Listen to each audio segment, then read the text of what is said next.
let's use the Biot Savart law to calculate the magnetic field at the center of a loop of current. We've talked about how a loop is very fundamental in terms of magnetism, a loop of current. So we will be talking more about loops of current, but for now let's just get B in the center of a current loop. And for our loop, we'll assume a current I. Wow, it's unbelievable. Current I and radius A. Okay, just at the center. So here we go. Let's go ahead and draw our current loop like this. And the current, we'll say, is going around in that direction. Where's it coming from? I don't know. There's no battery. It's just a current loop of a superconducting wire, say. No resistance, so the current will go on and on forever.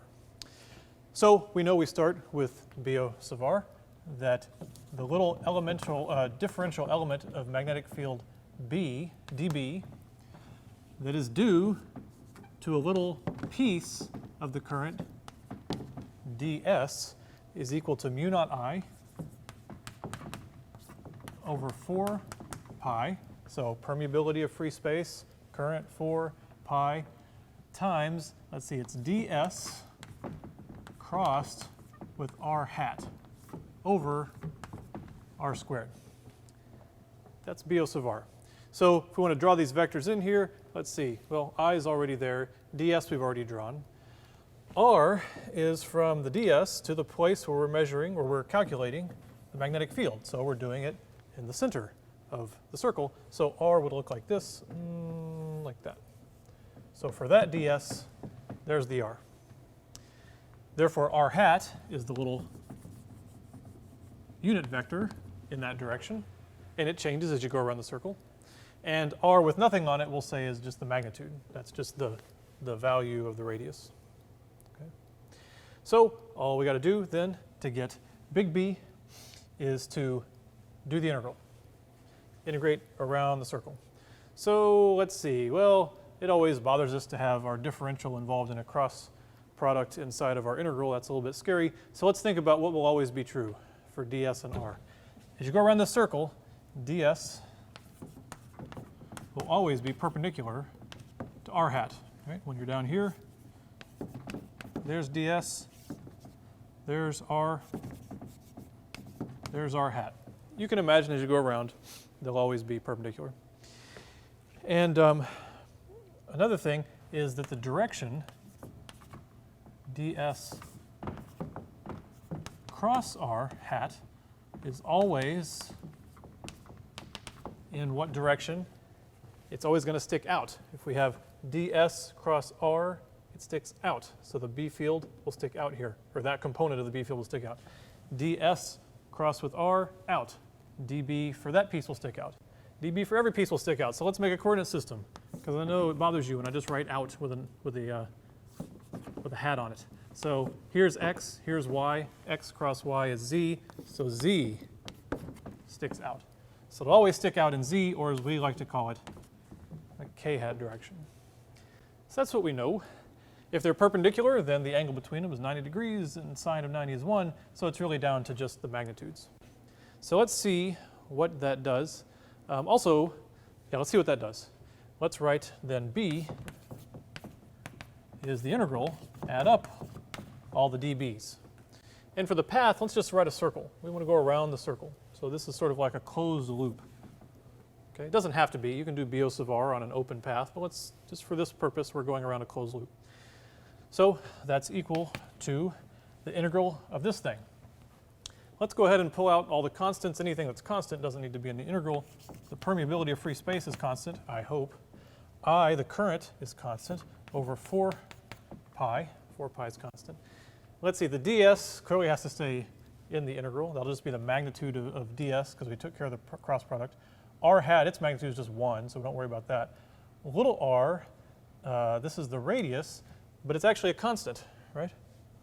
The magnitude of the r vector is always a constant. So r, the magnitude of the r vector, which is what we just call r, always equals a, the radius of the circle. So we can actually pull that r squared out and just go ahead and call it a squared, like that.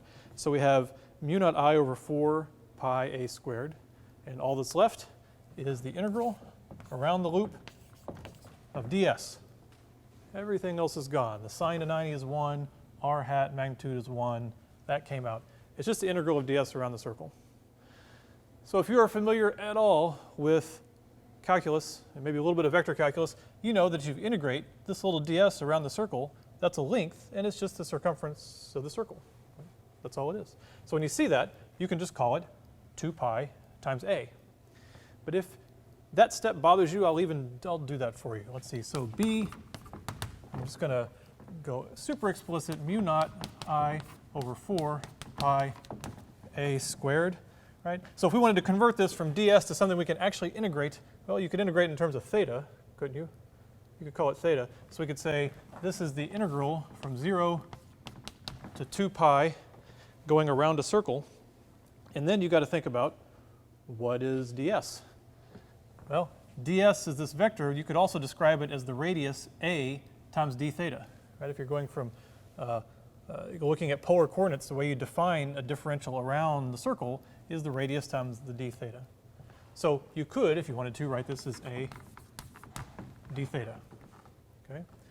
Integrate with respect to theta. The a is just a constant. It comes out. Integral of d theta is theta. Evaluated at 2 pi and 0, and you just have 2 pi. So what do you get?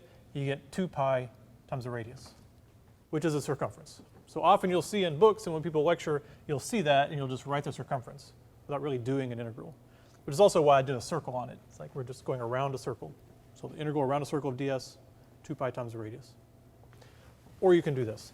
Either way you do it, a 2 pi a ends up in the top, and its direction, I'm forgetting to write it here, is k hat.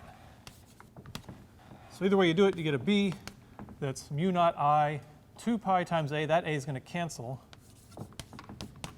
So there's no a in the top, and the 2 from there cancels that 4 into a 2. The pi's cancel. This pi cancels that pi, and you're left with that. So you get that the B field at the center of the loop, the current loop, is mu naught times I over 2 times the radius of the loop. And that's only in the center. And it sticks out in the k direction. To get the direction, if you don't want to do all the ds cross r vectors, you just right-hand rule. Everything's a right-hand rule. So in this case, something that goes around goes with your fingers go along the current, and your thumb will stick out always in the direction of the B field. Okay? All right, we'll do another complicated case in a minute. So we're going to go ahead and move on to Ampere's law.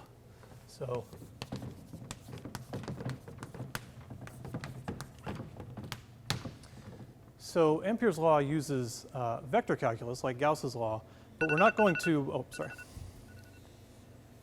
oh, it's Tom Cruise again. He's texted me.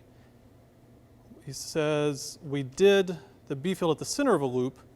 Let's do it off axis. Oh, okay. It's not easy, but for Mr. Cruise, fine. We will do it off axis.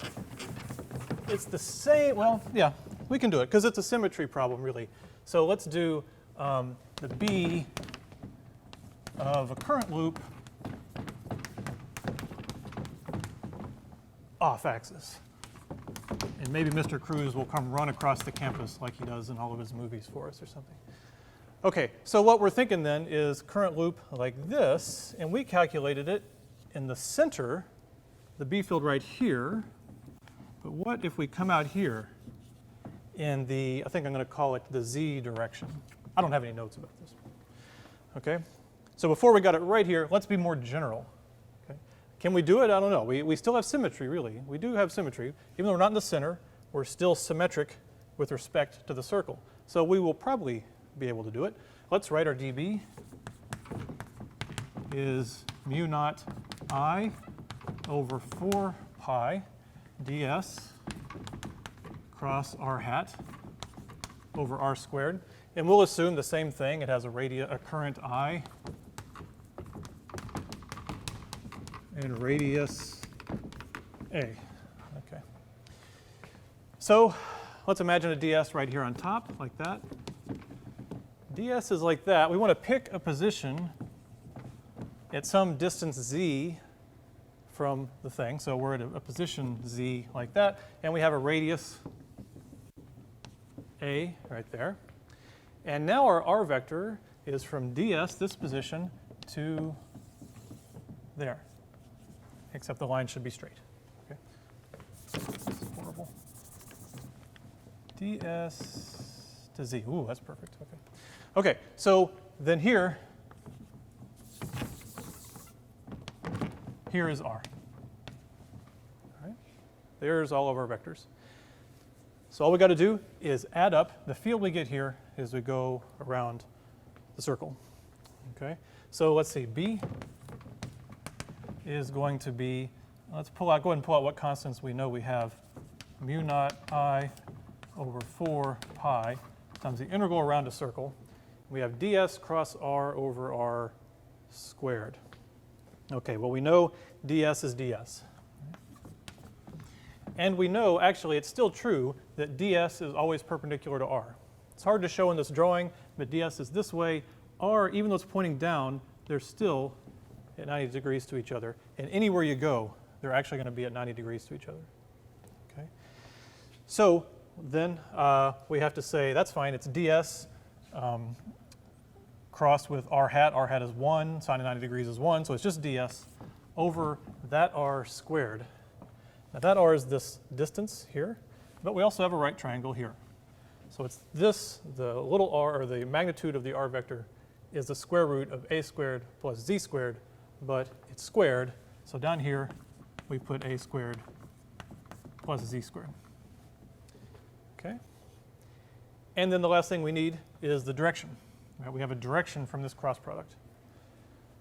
What is the direction? Well, we're going to cross ds with r hat, which is kind of like that, kind of going down. So if r hat were this way and it was just out and in, it would be up. But our hand has to tilt down a little bit, right? It's ds cross r that way. So the dB that's created is actually like that. It's perpendicular to r as it should be. Okay? Like that. That's at a strange angle. Well, what I'm going to just write here is I'm going to write angle. I don't know what angle it's at. Some angle we have to deal with. Okay? Now how are we going to deal with that? Well, now we have to think about symmetry. What about this ds down here? That ds is kind of going into the board. It has its own r hat. Ds cross, oh my gosh, let's see. So ds going into the board, cross with r kind of out, down like that. Right? So that dB on that side is like that. And now you can see our old symmetry tricks. You can see that the vertical components of the b's are going to cancel. The horizontal components are going to add. So this is another case of symmetry where we don't have to worry about this angle. We're only going to get the z component. So the b only in the z direction. The other components cancel. Okay. How do we get that component? Well, what angle do we know? Let's see. Well, let's call this angle theta. Right. If that angle is theta, then that angle is theta, and if that angle is theta, then that angle is theta. If you stare at it long enough, you'll believe me. All those angles are theta. So then we know that it's the cosine component. It's the adjacent over hypotenuse component. So we need a cosine on there. Let's go ahead and write it then. B equals mu naught I over 4 pi integral around the circle of ds over a squared plus z squared. And now we know we need this cosine component. Cosine of this angle is adjacent a over hypotenuse. Okay, a over the square root of a squared plus z squared. And now that we have that component, we know it's in the k hat direction. Okay. Looks like we're setting up a nasty integral, or not. Because let's look at this. B. Let's pull out all the constants. Mu naught I over 4 pi. We have an A here. Well, that's a constant. All right. A is a constant. We can pull that out. And down here, usually this is this nasty integral thing we've created. But not this time. It's a constant. A is a constant, and the position we're calculating at is a constant. We're not integrating along z. We're integrating around the loop. Anywhere you go around the loop, around the circle, z is the same. Right? It's always z. So that's actually a constant. And it's to the 3 halves. Here it is to the 2 halves plus to the 1 half. So it's a squared plus z squared to the 3 halves. What's left? Only ds. ds is all that's left. So ds becomes the circumference. It becomes 2 pi a, like I showed you just a minute ago. So b, then, is mu naught I, 2 pi a. So 2 pi is up here. The 2 pi is going to cancel that 4 pi and just leave you with the 2 down here. That a is going to square that a. Mu naught I a squared over 2 times a squared plus z squared to the 3 halves, all in the k hat direction. So there you go. Now, not only do we know the B field in the center of the loop, we know it for all distances along the axis of the loop. Okay? Now, whenever you do a problem like that, there's a way to check it. One way to check it is, does it match our answer here in the center of the loop? Well, that's simply the answer when z is 0. So let's let z be 0. Z goes away. A squared, square root of a squared is a cubed in the bottom, a squared in the top. It becomes mu naught I over 2a. It worked. It's even in the right direction, in the k direction. What if you get far away? Let's think about far away for a minute. If we got far away, the problem would look a little bit like this. Here's a little current loop, and we're way out here. It's almost like a little piece. It's a magnetic dipole. It's like a little source of magnetism. We've talked about how loops are important. We've called them magnetic dipoles in terms of thinking about the torque on them. So this is another regime where you're so far you can think about it as a finite little magnetic thing, and you can figure out what its B field is. So in this case, Z is much bigger than A. Okay? So what you can do then, anytime you have a sum of two parts, a sum of two terms, and one's bigger than the other, you just ignore the little one. So we could write then B is mu naught I A squared. We don't ignore the A there because it's not being added to anything. It's by itself. Over 2. Now this was supposed to be A squared plus Z squared, but we're saying A is small compared to Z. So Z squared to the 3 halves. Oh, well, and that's just Z cubed. 2 Z cubed. So there is what the magnetic field becomes, mu naught I A squared over 2Z cubed, yeah, when you're far away from a magnetic dipole moment. You can even go a little further. Remember that we define the magnetic dipole moment as the current times the area.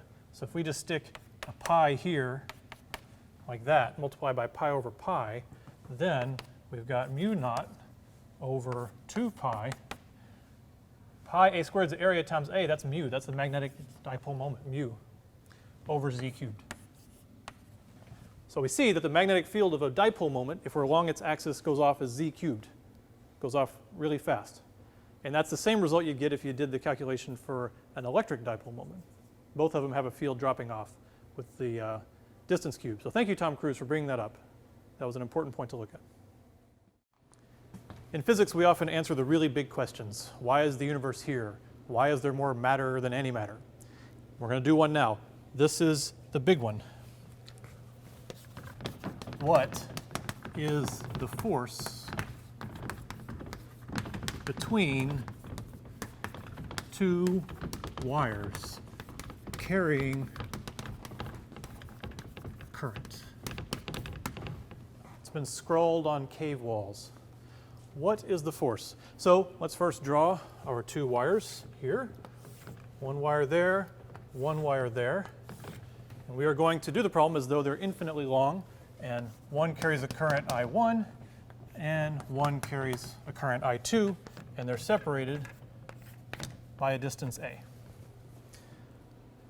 Okay, so the reason there's going to be a force is this one's going to make a magnetic field here, and this one is going to feel a force because of that field. This one will make a magnetic field here. So the first step is to calculate the magnetic fields. And the notation that we're going to use is B x dash y, where that means B due to x at y. Okay? So the first one we should calculate is what is B 1, 2? What is the magnetic field created by 1 at the position of 2?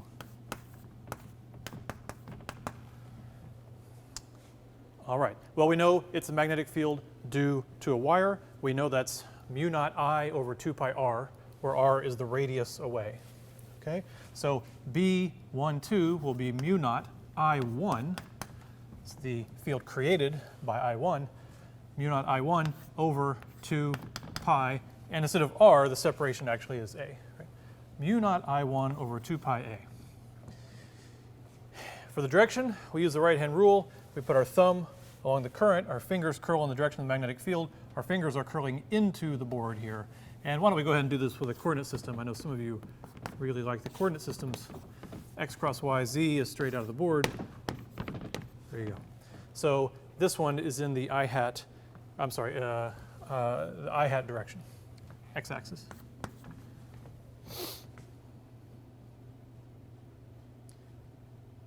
No, of course, yeah. Sorry. This one is going into the board. Let's draw the vectors so that I can catch up. Here we go. Into the board, and it's in the negative k hat direction. There we go. That's what I meant. Okay, so now let's get B21. B21, well, it's going to be very similar. This is a magnetic field due to I2 created at I1, so it's also mu naught I2 due to I2 over 2 pi. It's the same separation A. Now we just see if I can actually get the direction right. Right-hand rule, thumb along I2 creates a field coming out of the board at I1. So it's in the positive Z direction, so it remains positive K hat. So that's two magnetic fields. Now it's more complicated throughout space. Here this one is pointing in hard, it's a big magnitude close and it decays away, and this one points out with a big magnitude, decays away. Lots of stuff is happening, but at the actual position, we've calculated the magnetic fields. So next, let's do F12. Right? This is the force due to I1 on I2. Okay, so F12, then, let's think about it. We know that the force on a wire is IL cross B. So the force on I2 depends on its own current. So it's I2. Okay. And then L cross B. Well, L is the length of the wire of I2. We're actually going to calculate the force per unit length. On an infinite wire, the force would be infinity because it's infinitely long. So we're actually assuming kind of some length of wire like this, the same length for each wire. So we can call that L or L2. Let's call it L. It's the same L. So it's F, L, and L in this case is the direction of the current, so it points up. And then L is going to be crossed with B. So if we have this up crossed with B in, like that. Now it's crossed with which one? It's crossed with B12, the magnetic field due to 1 at 2. So B12, like that. So what we can do is plug in our value for B12 and figure out the direction. Let's see, so B12 is this, so F12 must then be I2 L, big L, mu naught I1 over 2 pi A. And now let's figure out what direction it must be. Let's see, L going along the current cross with B, it must be in F12, like that. So it's in the negative X direction. That's what I was thinking about before. It's in the X direction and it's negative. So there is F12. So if these things have current going this way, this one feels a force going in. Now, let's look at F21.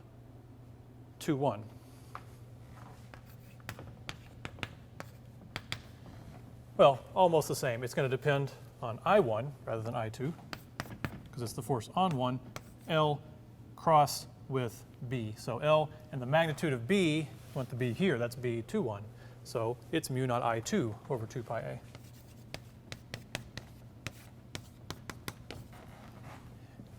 And if we want the direction, it would be, we're going along the current this way, up, cross this way. Oh, it's also in. So it's in the positive I hat direction. So the answer to the big question is that if you have the force between two wires carrying current, if they're going the same direction, it's in. And the amount is basically the same. You see, they each have an I1 and an I2. They experience the same force, just in opposite directions. If you want to express it versus length, you just pull the F or the L, then you have force per unit length. So that's how you derive it. Now, let's see if it really happens. Okay? So here we have two wires, and they're going to experience the same current. We're going to let the currents be equal. And it's going to come out, and let's see, it's coming into this front wire here. It's going along here. And then I have this wire bringing it back underneath, and then it starts here and goes on the back wire. So I've set it up with this cross wire so that the current through the black wires that you're going to watch goes in the same direction. Okay? So if we flip on the power supply and throw the switch, we can see what happens, and sure enough, they're attracted. The two wires are pulled together like that whenever the current is on. Now, I can flip the switch the other way, and then instead of the current going this way, the current goes this way. But it also goes this way in both wires. So basically, the current can both go this way, and it's attractive, or the current can both go this way, and it's attractive. Now, you could ask, what if we had the current going opposite ways? Well, you could look at this and maybe figure it out. Really, what you're talking about doing is flipping the sign of one of these currents. Say we flip the sign of I2. Then what would happen? Well, if we flip the sign of I2, suddenly this one would be positive. This wire would feel positive force, and this one would be negative. This wire would feel a negative force.